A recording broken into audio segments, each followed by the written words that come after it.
réveillé de partout. Balobi à propos ya gala wana oyo ont organisé d'ici peu à la 4e Bushimai, aux la kuna la 4e Bushimai. Alors tout sida a roulé la ceinture naie, a tché sur la table, poste le pe a la ceinture naie, a tché la table. Donc d'une manière officielle, on a comme ma champion a mis sur batonio so a joué des ceintures. Est-ce que c'est vrai? Mama, waza lukuta. Za gala interprovincial, za nde bapaya nde bakouta. Je ne sais pas, soki bakouta kuna na Kine, soki bakouta na Katanga, soki kana nga na ebite waza programme ya ligue na biso ya Kasai Royal. Bon, mwana na ebi yango te eza lukuta, bon, neti komba ndenge oloba neti komba ya sida wana. Bon, neti ndenge oloba ke po ya tia senti, bon. Ye akotia ceinture na ye na qualité nini parce que ceinture na nga na champion na kundi championnat na champion Kasa Mobimba eza ceinture na ye wana eza qualité nini ponga na zo ceinture yanga pona tiao na oya eza qualité nini oyo yanga eza championnat kundi championnat na petit na petit aussi na gagné des sources na zo ceinture mais oya ye wala kodolo bila wana eza ya wapi. Mais champion, non la poste solo. Ma camarade, c'est que Bali, bateau, on va dire télévision, donc on la poste solo. Alors, tu sais, avoir la ceinture, la qualité ligne. Mais champion, la Kassia, Grand Kassai. Tu es dit que champion honoraire. De tout le monde. Pas organiser quelque chose par complexe et aussi beaucoup de partis pris là-dedans. Nous devons quand même améliorer la façon de faire les choses vraiment. Pour lui, il dit que l'organisation, il y avait des partis pris. L'organisation, ça a marqué dans Grand Kassai, il y avait des partis pris. Et ça a dit dans bateau, pour tout sida. Et ça a dit dans bateau, pour Lola Poste. Donc, dans ce cas, Lola Poste, Azaki le voit la majoritaire de personnes. Je vous balance encore l'audio.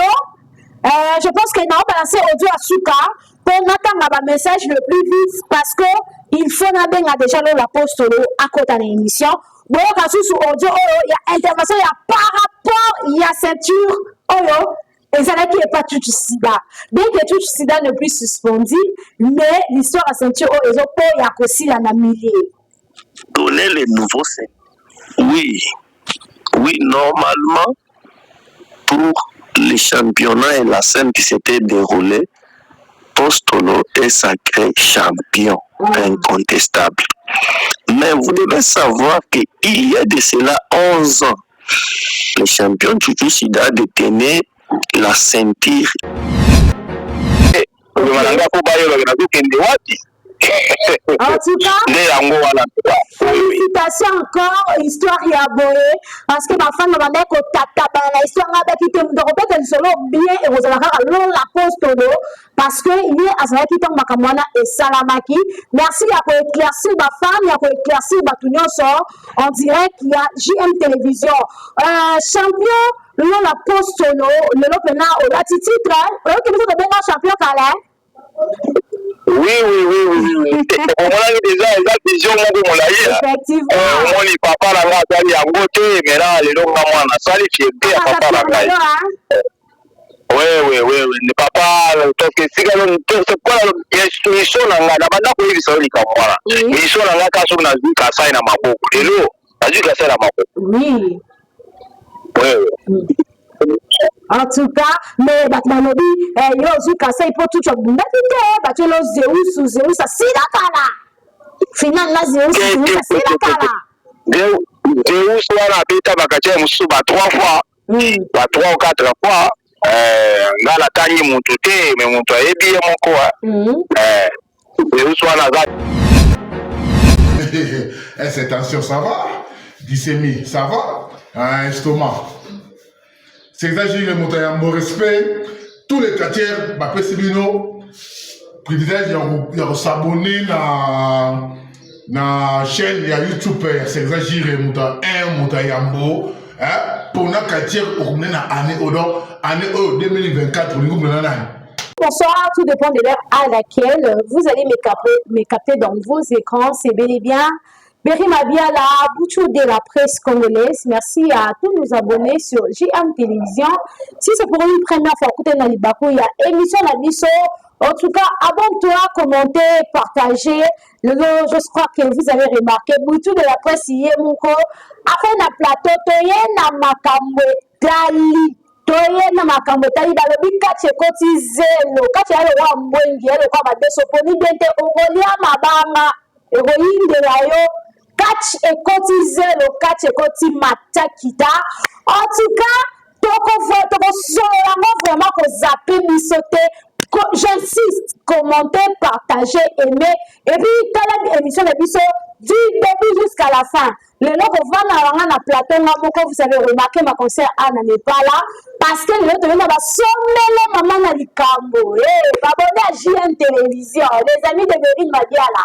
Le nom va sommer maman dans le cambo. Le nom va pour parler. Le nom va plateau d'honneur. Quand on a fait Sarabino, beaucoup dans la groupe. Pour un jour, vous allez honorer le JM Télévision et honorer Bino. Lelo tena marambotali lelo la mata na émission ya le débat.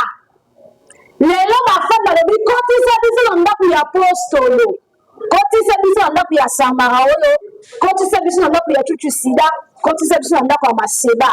Na koti sa bango na maloba la ngate mais je pense que moi cameraman a mettre un peu que zoomer mukie pour on la que voyez. Il y a des messages et c'est un peu de zoomer dans mon ana ma lumière. Il y a des messages, vous voyez, il y a des messages, et ça n'a pas audio, la limosité, d'accord.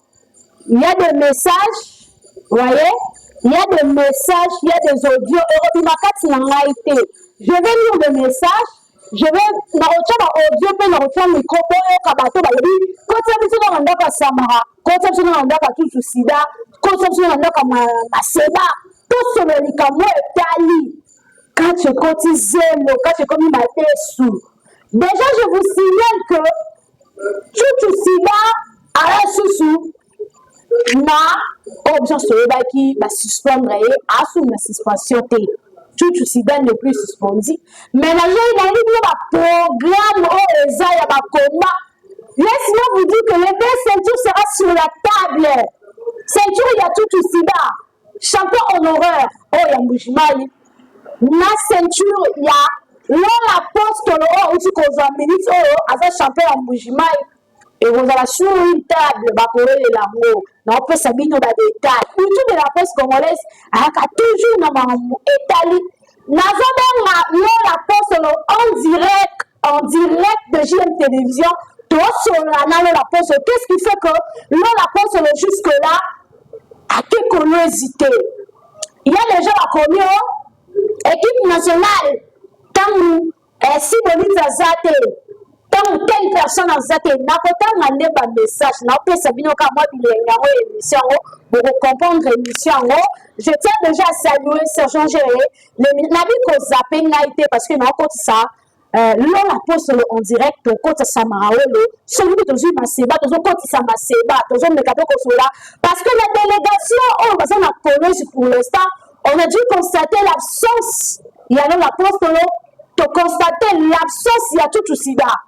Tu vas tout Sida, absence, peut-être il est suspendu. Ah, sur la suspension, qu'est-ce qui fait que Kalele a invité tout Sida? Qu'est-ce qui fait que Kalele a béni Maseba? Comme vous savez, Maseba, ça va tourner. Maseba kende ba chika ba mujima iwana akenda ba katanga abuna buna et puis il connaît ba bagandi biso so bi ele koni esali champion du Congo Sibonite Lokamba azala absent la reine Shakira maman le pango biso so be ko zana katanga azala absent malema ba dake plus pour dire que comme malema za sika wana te en tout cas c'est que les équipes nationales à très bientôt. Je vais balancer là audio. Moi, je vais balancer là audio. Quand ils sont là pour la postolo. Et puis, quand nous allons appeler postolo, il va nous répondre par rapport, il y a un message et puis audio. Tout ils sont en privé. Dans le bien encore, on a besoin quand on a là. On a besoin c'est une première fois. Mais ici, c'est le débat à cœur ouvert. On a fans. tout. Ou bien, aux enfants de thème, aux enfants amoureux, amoureuses, écris-nous. Ton compte, ils sont là pour les vacations, ata jibi. Oui, si ma bouche, quand ils sont là pour jibi, na compte, ils sont là pour jibi. Au ressort là, jibi. Quand ils sont là pour calé, na quand c'est bien, ils sont là pour calé. Katia no soyebi. Oh, avec la porte, quand ils sont là pour naïe, oh, na Brazzaville. Biso a ton compte, c'est bien là pour les vacations, pour me camper pour parler. Je tiens à saluer ma boss, Sergent Géré. Les nouveaux garçons. Moto moko bien moto asara bango et mon ami ça va na pression moto sans oublier Ibrahim Makaya mon par sec la pression moto la première dame SDJ Papa Mitterrand Kosi mauvais elle chante au coucou nous de Kimba Tieke mauvais Zarawana sans oublier ya prévu mal coutumier Quadra, tout le message, il y a des gens qui disent que tu as dit sauté, tu as un message. Mais on va juste faire signer d'abord, on attend qu'on ait un recadé à catch. Tu lis, moi, éclaircissement, na mon ya catch. Tu lis, mon la catch et comme il y a bateau maïe, le quoi, même le calme, a commis président, il y a ligue, il y a Kolwezi. On veut ce genre de personnes, mais dans l'organisation, par contre, vous avez dit la carte de la fédération. Dans le but de la fédération, tout le monde la fédération. Donc, balancer le message. Non, mais je vais lire le message. Je vais lire le message, je vais mettre les audios. Lélo, tout le monde tout. Vous comprenez le mot? Quand ça vient dans le puis sergent gérer les millions garçons. Donc, on a bien au la carte États-Unis. Donc, quand ici, bien au poste, on a sergent gérer les millions garçons. Je n'aimerais pas monopoliser ma parole parce qu'il faut déjà un compte ça, la poste, il est déjà en ligne, avant de la rappel, tout compte c'est la poste, mais j'aimerais avant tout compte ça, la poste, en tout cas, je tiens déjà à dire mes condoléances le plus attristé à la famille de Zombie Yannick. Je pense qu'il y a des émissions dans la chaîne la mise au Yamba Zombie Yannick. Zombie Yannick, moi, il y a Zombie Patra, à Silikoti Kabiso, à Koufaki, na Lyon, très tragédique en tout cas. Bakati est dans aussi la kaka, Batouba Pesa Bilengi, dans aussi la kaka. Paix à son âme et puis mes condoléances le plus attristé à sa famille biologique ainsi qu'à sa famille sportive. En tout cas, Ekwele Libiso, je sais qu'il y aura quand même l'organisation qui va se faire pour l'obsèque naïe. Nous sommes sur un habit de Zombie Yannick, à la carte, il y a morgue. Je pense qu'après ça peut bien la carte. Aza la kati ya morgue ya Bobby là après ça peut bien la casse aza pe na ba fan na ye aza pe na ba na ye na mona déjà Ibrahim Makaya atina ki ba reti na ye Ibrahim atina que son homme repose en paix en tout cas c'est ça ni trouver le bas mais boye ba ki ame reposera en paix ceux qui muté mora qui paix na kati ya moki en avance je n'aurai pas monopoliser ma parole nazo ba na audio nanu ya SDJ c'est qui là Mama Berry. Na yebo ko yoka ba audio abatu ne banana ba audio na ngabo ba mata na yoka na ba privé. C'est bon? Na yoka nanu pona yeba ni ya koloba.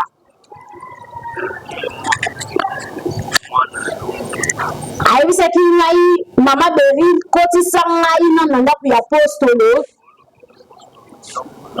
Koti sangai na nanda apostolo ngai na za la moto ayambo. L'audio est là. SDJ depuis Katanga, je te salue. Yebisenga, Aza fan ya mutute. Il est mis pour tout sida parce qu'il y a un groupe Indaki. Je suis mis pour tout sida. Je suis mis pour Postolo. Mais Nazande amoureux, il y a catch. Américain un peu qu'on relate cette histoire. Parce qu'il y a des gens même besoin de baquer. Tout sida, Azua, ceinture et pas nani. Tout sida à la ceinture na championnat et au kalkamuso mais nous devons quoi y a le non tout sida à zoaka ceinture et pas postolo baba ya papa bien que championnat ça l'a raté mais ça l'a quand a défi mais si ka tout sida à zoaka ceinture donc à cette époque là ba conduire va ça le la ligue ba conduire va ça le la fédération bazala kate au moment où tout sida à zoaka ceinture. Donc, championnat aussi comme on a Moujimaï, c'est pour une première fois championnat Moujimaï et Salama depuis catch et Zala 4. Mythe ou vérité. Il y a une histoire bien, tu as commentaire benga biso en privé toyoka audio ya FM oyo alobaki no mokotisanga na ndako ya Apostolo. Bonsoir tonela biso Apostolo mpona nini bamanigasaki basalaki bakomplot na bango mpo tutusiga abunda te mpo biso bamore ya kati tomesani na biso bitumba donc bapesi biso bilengi ya kati na bango basali ketutu abunda te mpo atikala na babana mikeze osala wana abetaki asi kala epota akomi deja kolezi lelo oyo elawa lubumba chef akomi deja epuis barobeka ye na college kuna okende asi asila na ye kala me na gala oyo tokomona oyo baorganize oyo Apostolo afirme biso ke akobeta tutu sida epuis tunela biso ke pourquoi bamanigasaki basalaki baje na bango na dete na ye mpo dete ya Kasai aza soki aza moto ya Apostolo epuis aza entraîneur Apostolo epuis azalaki master ya papa Apostolo lelo dete wana akomisi badivision na kati ekomi makambo ya boye na boye eske po tondima sentire ya Lola Apostolo aza pre abunda na Chuchu Singa. En tout cas, merci beaucoup. Je viens vraiment de balancer l'audio. Fan Nabiso a outil Katanga. C'est depuis Katanga qu'ils nous ont envoyé audio. Alors, quand il s'en a l'Apostolo, j'ai une question à poser à l'Apostolo. Pourquoi ils ont manigancé contre Chuchu Sida? Pour lui, les amis qui copent. S'il faut bien spécifier, les amis qui copent, il y a l'Apostolo, entraîneur, parce que, alors, entraîneur, il y a l'Apostolo, mais Azalaki, attendez d'abord, Nayoka Ojo encore bien. Nayoka encore Ojo en va bien, d'accord? Bonsoir.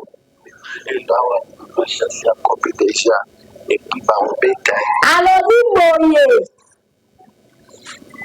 bakonzo ya ligue ba na kati ya Mbujimayi.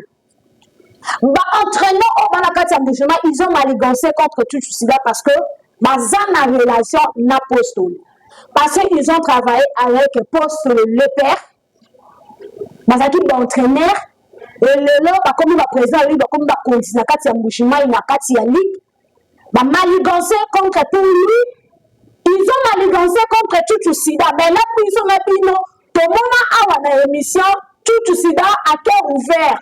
La confrère nanga basala émission à débat le pourquoi aboyaki kobunda la championnat wana. Mais moi je n'ai pas une réponse valable à vous répondre. Nakoko tisaka kalo la poste je vais lui poser cette question. C'est à lui de nous répondre. Et c'est qui cop. Mais si bino makambo nengezo kene. Makambo nengezo kene. J'ai encore une question mais la personne aboyaki batanga kombo na ye habite butu kotisangana na ndaku ya Chuchu Sida mais kotanga kombo na ngate. Je pense que champion Chuchu on s'est parlé avec lui alors bi kotisa biso awana nous avant la Chuchu Sida mama Berry kotisanga na ndaku ya fédération kotisanga na ndaku ya fédération. J'ai une question. Message on entend que la vidéo ça vient de l'Europe, précisément la France. Alors, la question est Ezaboye. Nama Kondi, il y a fédération. Je trouve que la fédération basa na incapacité par rapport à l'air catcher. C'est que faut et au niveau de la ligue basa suffisamment informé de la historique ya catch Grand Kasai. Dans ce cas, pour lui, dans ce cas, tout cela doit être indemnisé. Ah, papa, façon on va casser mon dictionnaire. Alors, dans ce cas, le là, ligue, La fédération, parce que bien informé de l'histoire, il y a Grand Kassai, pour lui, à un point, tout cela doit être indemnisé. Moi, c'est pas le dictionnaire, le dictionnaire pour comprendre. Je te salue, Aza fan, abonné à JM Télévision, et puis Aza fan, Yakash. Alors, vous voyez.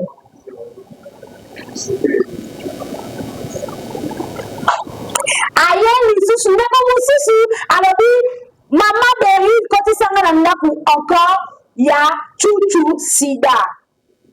Une ambiguïté. Eh, ma femme n'a pas de la JM Télévision, n'a pas de des amis de Berry, il est en français. Il est en français. Alors, une ambiguïté se pose à ces niveaux. Une ambiguïté se pose à ces niveaux. Chouchou Sida seul déclare être champion du Grand Kassai. Méconnu dans tout le monde de la Ligue et de ses collègues. Il n'y a pas d'image où il lui a été remis une ceinture de champion. Ici, nous allons convoquer Chouchou Sida. Chouchou Sida est convoqué. Alors, Chouchou Sida a se auto-proclamé étant champion, étant champion, Nambujimal, la Kassai, étant champion du Grand Kassai, mais Chouchou Sida est un championnat de Nama, dans ceinture d'une manière officielle, à remettre une ceinture. Mais, comme vous savez, à saluer sur audio par rapport à la ceinture, il y a Chouchou Sida. Je vous balance l'audio. Il a répondu à la question. Il y a un a posé qui c'était depuis Canada. Je te salue. C'est depuis Canada. A répondre à l'audio à outil aussi précisément Nakatia Katanga. Écoutons l'audio ensemble avec vous. Kassai, je suis sûr. Oui, je dois vous dire, cher frère, que je ne suis pas fanatique de Chouchou Sida, ni de Lola non plus. Moi, celui qui m'avait donné les goûts du catch, c'était la force. Et son âme repose en paix. Il nous a déjà quitté il y a de cela 3 ans et demi. C'est la personne que j'ai supportée en tant que catcheur. Maintenant, du côté Kassai, je suis sûr et certain que même vous, les membres de ce groupe, vous savez très bien que Chouchou Sida n'est pas moindre, n'est pas quelqu'un qu'on peut minimiser. Et au Congo, on ne peut pas citer 2 à 3 catcheurs sans citer le nom de Chouchou Sida. Et ce que je peux vous dire, dans les matières, dans ce qui concerne les catch congolais, même tous les catch au monde, la personne qui détient la ceinture défend sa ceinture. Vous comprenez quand même, c'est à lui de défendre sa ceinture.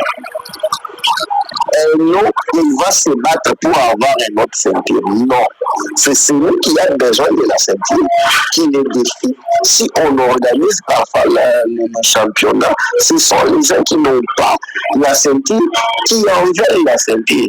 Et non, la personne qui a la ceinture là en veut aussi une autre. Non, ça ne se fait pas comme ça. La personne qui détient la ceinture, c'est à lui de défendre sa ceinture. Maintenant, vous ne reconnaissez pas la personne qui détient la ceinture.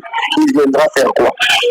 Il viendra défendre ou bien vouloir une ceinture, une nouvelle ceinture. Non, ça ne se fait pas comme ça. Nous devons quand même être du bon côté et aussi penser que notre catch aille de l'avant avec aussi l'intelligence et la sagesse de tout le monde.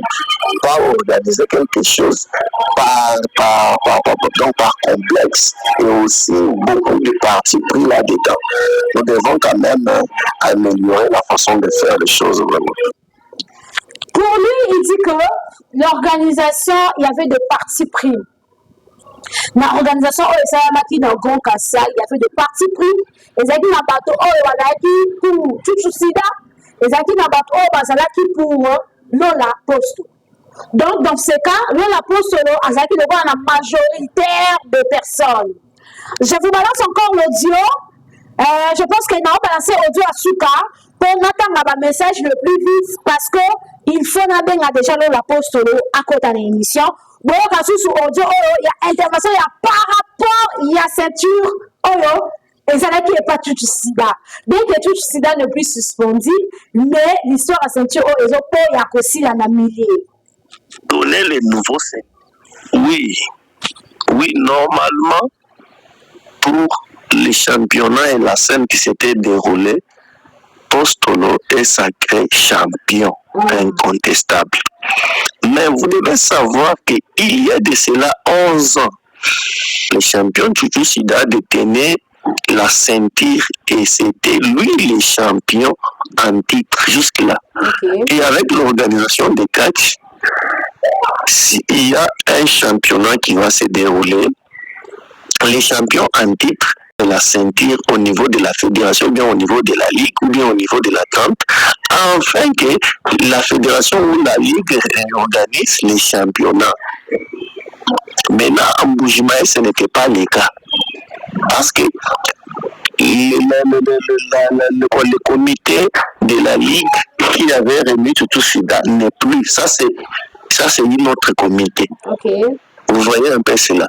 Maintenant, c'était au président de la Ligue de reconnaître d'abord en premier lieu Tchouchou Sida étant comme champion du Kasaï. Et même s'il avait payé de nouveaux ceintures, il allait récupérer premièrement la ceinture que possédait Tchouchou Sida et lui donner les nouveaux ceintures et lui dire venez remettre ça à la Ligue comme signe de reconnaissance.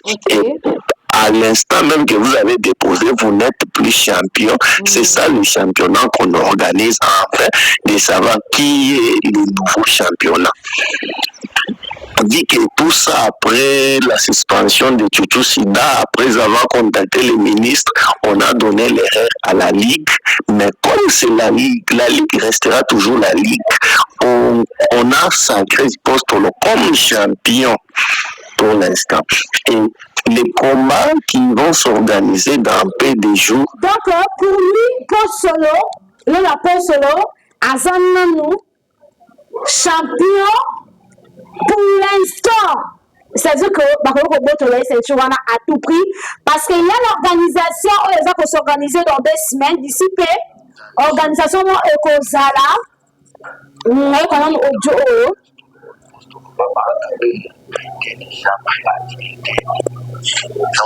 ici, il nous a spécifié, et ça a spécifié les buissons, comment est-ce que Tchouchou Sida, Azwaka, ceinture naïe. Mais je vous assure que dans peu du temps ici, il y a l'organisation qui s'est organisée pour la des ceintures. Mais si vous avez un peu si Tchouchou Sida soit une ceinture naïe, l'on a posé pas une ceinture naïe. Oh, il y a un champion, a joué les 2 ceintures naïe, champion honoraire. Dans 2 semaines, il y a peut-être que vous avez remarqué l'absence, il y a l'apostolo, la Konésie, et puis absence, il y a Tchouchou Sida.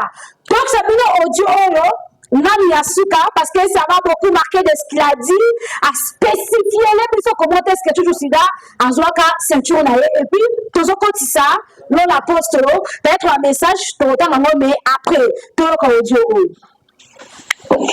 Mais vous n'êtes pas amoureux du catch. Vous n'êtes pas amoureux du catch. Mais voilà comment je suis en train de défendre Tchouchou Sida tant que je ne suis ni son fanatique. Mais vous devez quand même suivre ça même sur WhatsApp, sur YouTube. Il y avait une organisation, un championnat. Dans les championnats organisés. Comme je viens de vous expliquer, tout le monde peut-être que Tchouchou Sida a ceinture wapi, a ceinture dans le championnat T. Dans tout ça, a championnat, a la poste ici, fan et l'histoire à catch, a expliquer, n'a pas abonné, n'a pas tout, va comprendre. Merci beaucoup, Toko Dio. du temps où Postolo Baba Kaper était déjà malade. Il se sentait déjà fatigué. Il a organisé un championnat. À cette époque-là, Postolo Babaka n'était plus Katia, il était déjà président de la Ligue. Il était vice-président plutôt de la Ligue de Mbujimaï. Il a organisé un championnat dont tout le monde a participé. Et au niveau de l'organisation, les quartiers d'ici à Lubumbashi, qui fait de moi à Lungue, était au Kassai. Il était parti dans ses affaires privées. Il était allé vendre les bitoyo, les matayab. Maintenant, il y avait un patron qui préférait voir Tutu Sida et qui fait de moi à Lungue sur les rings.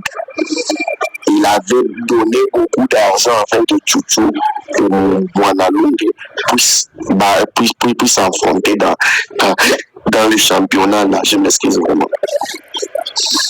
Et Tutu, on jouait un match, Tutu et Mwana Lungue qui n'étaient pas inclus dans le championnat là. Et au déroulement des championnats, Postolo Babaka a rendu l'âme. Et les jours de la mort, les jours de l'enterrement de Postolo Babaka, nous avons des images. L'ancien gouverneur du Kassai, le gouverneur Alphonse Kassange, était sur place. La Ligue du Kassai était sur place. Ils ont remis la scène. Après avoir fini le match, Tutu Sida ce jour-là avait joué contre 2 personnes. Il a gagné ces 2 personnes. Et après, on l'a remis la ceinture officiellement. Et c'était sur les yeux de tous les quartiers. Et nous, l'apostole, à cette époque, on n'était même pas quartier. Nous, l'apostole est devenu quartier après la mort de son papa. C'est à ce moment-là que la ceinture du champion du Kassai a été remise à Tutu Sida par le gouverneur de la ville province, le gouverneur du Kassai, qui a remis à la présence de la Ligue des musulmans. C'est un peu ça. Si vous n'avez pas les informations, veuillez vous enrichir. YouTube est là pour nous faciliter. En tout cas, merci beaucoup pour l'intervention. Il y a plein de messages, mais vu que tout le temps, je pense que Bilengi Oro, je vais encore revenir pour tout sur encore. Oh, Tikali Boya, na vous poser ma question, votre message, audio et comment. Déjà, je dois vraiment appeler l'apostolo. Déjà l'apostolo. Il y a un baki, Batubabi, l'apostolo. On essaie, nous sommes en direct. Nous avons déjà l'apostolo, il doit vraiment intervenir. Mais te promettre Bino, là c'est champion est là. Merci. Bonjour champion Lola. Allô, bonjour champion. Bonjour maman, bonjour. Champion, santé ça va, vous êtes bien, la ceinture est lingue. Oui, en tout cas, il est qui bien, en tout cas. Merci champion, on est en direct na JM Télévision. Ba femme na yo, ba abonné na yo, ba yo kiyo, ba moni yo mais ba poser toute la question na bango to ba ki to benga champion en direct à répondre na ba question ba femme na ye et puis ba mourir à 4 champions aux prêt pour répondre bango. Oui, naza prêt pour répondre en fanatique nanga nyonso ba balingaka champion à Kassa Mobimba Postolo Babaka. Merci beaucoup champion, la limite que me vraiment visité. Premièrement, on a tout un programme après ceinture. Champion sur le programme Nini, aux abats Nini, aux Oubelissa, ma femme nayo, tout le monde a bien baillé quand même programme au champion na bango Azana. Bon, en tout cas, après ceinture, je pense que d'ici là na kozala na combat d'ici là na juillet awa fin juillet na kozala organisation kozala Mbujimayi sur place awa na Mbujimayi l'un des quartiers bakoya bapaya bakoya mpo ke bango balobi ke ndenge azwi ceinture il faut tokende tobeta ye kaka torekupere ceinture wana nde ligue na biso elobi sava nde bolobi nde ligue na biso elobi liso comme ça na koorganize combat mpona champion ya Kasai na babao bazokalela ye wana baya tumo oyo bakokuna naza nanga bwene programme naza nango d'ici là mon organisation ekozala galant et provincial. Champion, merci beaucoup déjà au PCI à propos de Galawana. Est-ce que Galawana, champion honoraire Chuchu Sida, vous allez parmi? Bon, les gars, je suis à l'angate, on les dépendre selon ligue, c'est eux dépendre de la président ligue. Éviter ligue qui est mon compte à vous faire invitation. À vous faire ça, bah, quartier, nous sommes combat, ils n'ont pas d'ambition. À vous faire ça, bah, quartier, nous sommes invitation. Bon, on dit ma apoya, mais mon tour sont aux invitations. En tout cas, nous avons une information encore comme JM Télévision, comme elle dit, on a battu de partout. À propos de Galawana, ils ont organisé d'ici peu à la 4e Mbujimayi, ils ont la cour dans la 4e Mbujimayi. Alors, tout Sida a roulé la ceinture naïe, a tué sur la table, poste le paix a eu la ceinture naïe, a tué la table. D'une manière officielle, ma champion a mis sur Batunion à jouer des ceintures. Est-ce que c'est vrai? Maman, on est dans le Kouta, on gala interprovincial, les années papaya, des bakouta, je ne sais pas, ceux qui bakouta, on a kin, ceux qui bakouta na Katanga, ceux qui kananga na éviter les programmes ya ligue na biso ya Kasai Oriental. Bon. Moi na idi yango te eza lokuta bon neti komba ndenge oloba neti komba ya sida wana bon neti ndenge toloba ke po ya tia ceinture bon ye akotia ceinture na ye na qualité nini parce que ceinture na nga naza champion na bondi championnat naza champion ya Kasa Mobimba oyo ceinture na ye wana eza qualité nini mpo nga nazo ceinture yanga mpo natia oyo na oyo eza na qualité nini eza championnat kundi championnat na petit na petit aussi na gagné des sources na suis senti mais oyo aye wona kodolobela wana eza ya wapi mais champion lola poselo makamanga sike bandi bato babaki na JM Télévision tokota lola poselo ye alobi Chuchu Sida akoya na ceinture na qualité nini mais champion na kati ya Grand Kasai. Tu as dit que champion honoraire qui est Chuchu Sida a bien quitté jusque-là, alors la ceinture m'a fait à l'Ipéganaï, et ça se considérait non, problème est allé champion à Kasai Zangai.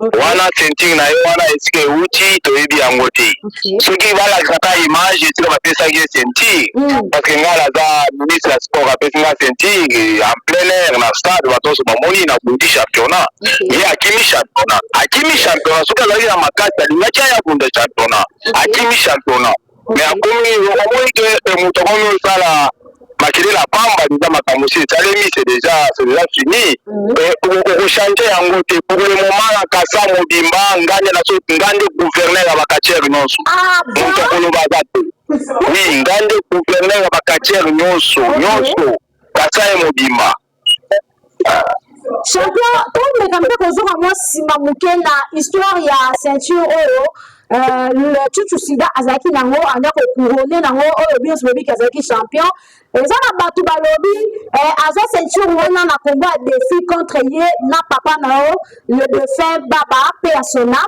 mais ya des gens balobi ezalaka championnat babi à cette époque le wana yo ozalaka taka tiers te peut-être po wana korevo ozalaka tiers te nde esika Chuchu Sida azwaka ceinture wana pourquoi qu'on martelé ni pourquoi qu'on éclaircir bato nini parce que ozalaka mwana ya défunt poste le Baba oyebi quand même moi histoire ya catch ceinture wana ezomaka na défi to ezalaka championnat ndenge ozwi na championnat ezalaka na ndenge merci beaucoup pour la question na yo bon omoni makamolo ba senti wana ngala za histoire papa ndenge akoti na mabele papa azwa senti te papa na ngai nano azwa senti te nga ndenge akoti na mabele asalaki championnat omoni papa alingaki aorganize championnat moko boye, c'était 2014-2015. Akomaki déjà président parce qu'il y a fandaki déjà avant de l'écouter. Atali akomaki déjà président ligue. Alors il faut tout ça là championnat provincial parce que Nathan wana na Kinshasa babanda koluka Dédé Kaché représentant Mibale pour représenter province na Kin. Après papa Salim papa bengisi bakati nyonso bafandi après bakati mututu babifle bazalaki basi bakufi babifle baboyi kokunda komba wana baboyi kokunda ngo balobi biso tokokuta te bateretire Timura bifle bebi tuma lezulu bantu mwene jitu baboyaki Zeus azalaki te bantu tabe kamwanga ba pembeni na biso kala Kasai baboyaki komba wana ezalaki organiser na club ya papa na club ya Tukuda et puis papa tali alobi te awa chance ya kokundeza lisusu te il fallait na be papa bengisi mwana lunge Kambolombolo na Katanga ngai nde nakenda kosombela Kambolombolo billet avion omoni après Kambolombolo aye na bakachera kana ngaza bolo aye après babundi komba wa est-ce que comment les championnats et comme combat gala les championnats parce que championnat galaka biso moko makana kati ya province biso nano photo bunda biso moko soki championnat kobi ya bantu Katanga baye bantu Kini baye Kananga baye ezali lisusu championnat te ana gala omoni boko oui ekomi gala nde yango wana bakutaki alakisa ta image ko bapesaki senti ata mwa image ata photo wana eza ba histoire eza nde ye azalaki champion ya bagala omoni oui eza champion ya bagala parce que ye na mbujima azalaki adversaire ya papa omoni oui mais azalaki adversaire ya papa na sens nini c'est parce que nous avons qui championnat il y a maintenant que les gens makasi papa pe allez naza makasi au moins déjà il y a qui adversaire ya papa la Kasai mais là pour les okende papa zala kité mbala moko ya tikali place wana ndi yango wana yeza ba champion ya bagala papa bunda kité gala au moins papa bunda kité gala papa la champion ya gala Mon papa bunda championnat et là il a ko championnat provincial championnat liboso pour esa le Manakasa ya ezali unga na bundio des championnats ya liboso depuis 4 bana na Kasai des championnats liboso ndi yango dengo na juste sentir na tela mapika na histoire na sentir na tout champion ya na boete puis na contrôler ata ko bimana ngai na ko bimana lisusu pamba te ko bimana ngai ko bayelo na kende wapi. En tout cas, félicitations encore, histoire ya boye, parce que ma femme m'a dit que la histoire n'a quitté mon repère de solo bien et vous allez alors la poste parce que il est à ce qui tombe makamwana et salamaki. Merci à pour éclaircir ma femme, à pour éclaircir ma tunio sort en direct il y a JM Télévision. Champion le la poste le l'opena au la titre, que vous avez un champion calais. Oui. On a déjà la vision mon effectivement. On y papa la sali yango te mais là les longs moi na sali fierté à papa la ngai. Oui, ne papa parce que si c'est quoi la mission na nga na banda ko yibisa oli ka mwana. Mission na nga ka so na zika sai na maboko. Lelo, na zika sai na maboko. Oui. En tout cas, mais Batmanobi, il y a aussi cassé pour tout le monde. Mais Zeus, c'est la cala. Finalement, Zeus, c'est la cala. Zeus, on a bêta bakatia musuba 3 fois, 3 ou 4 fois. Ngala kanyi muntute, mais muntu ayebi moko. Zeus wana za grand katia, Zeus za katia le no za katia kala. OK. Za katia kala, ne wana Zeus ayaki pour beta ngazo senti. Et ça championnat. Quand vous avez ça, il y a qui quoi de sentir.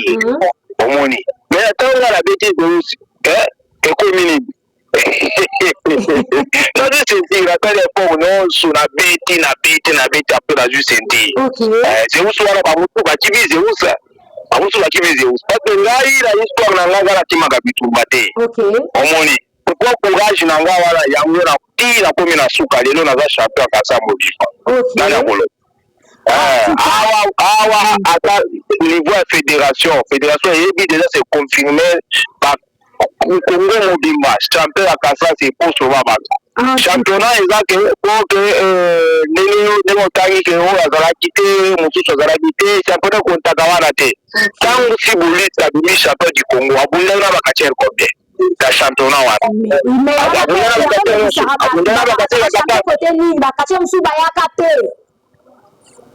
oui, mais le loisir après champion du Congo, après le champion du Congo. On peut changer en haut, base de la temps on a ni un championnat, on sait mal sous wana ndi na kumona ke na ya makasi mais pour le moment pour la coupe tanga c'est difficile. Postolo, yo zo viser ce champion du Congo. Pour le moment, pour la coupe tanga c'est difficile. Ngana comment viser ba Sibolite, na comment viser ba Shibik, ngai changa comment viser ba Shibik, ba Sibolite, ba Masiba. Oui, ba Spera Nguluma, omoni. Et là, imazo machine kalele, au moins déjà ba comment viser déjà. Donc les ba toujours ba titre. En tout cas, merci beaucoup, champion. Il y a la poste, champion, la poste, absence, non, la colosse, ils ont pour la Batbazeli, on la colosse. Babin Yote. Ngai sans na déplacer exact. C'est une habitude de l'appeler dans la bitumba. L'appeler à préparer, dit à Kassa, ils ont préparé. Ils ont préparé pour la combat et ça les morts, mais en tant que champion à Kassa, il n'a aucun débat. Donc, champion, est-ce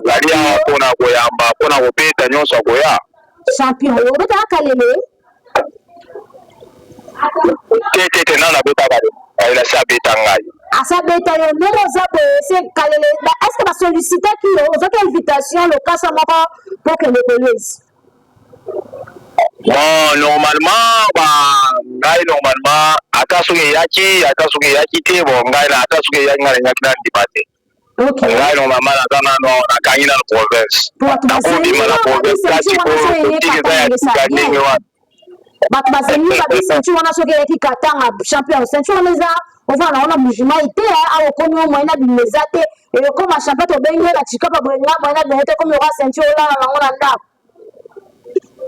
Te na édition que senti wala sans nazana ngo na moi muto kozangwa zate na monite déjà awa net naza bolé bango nyonso ati bayoki déjà bobanji kale si boliti jibik bango nyonso spera ngulma bazala bobanji sika bazawala bazala bobanji batali parce que ongo mobimba champion ya age nanga zate ngande ya liboso.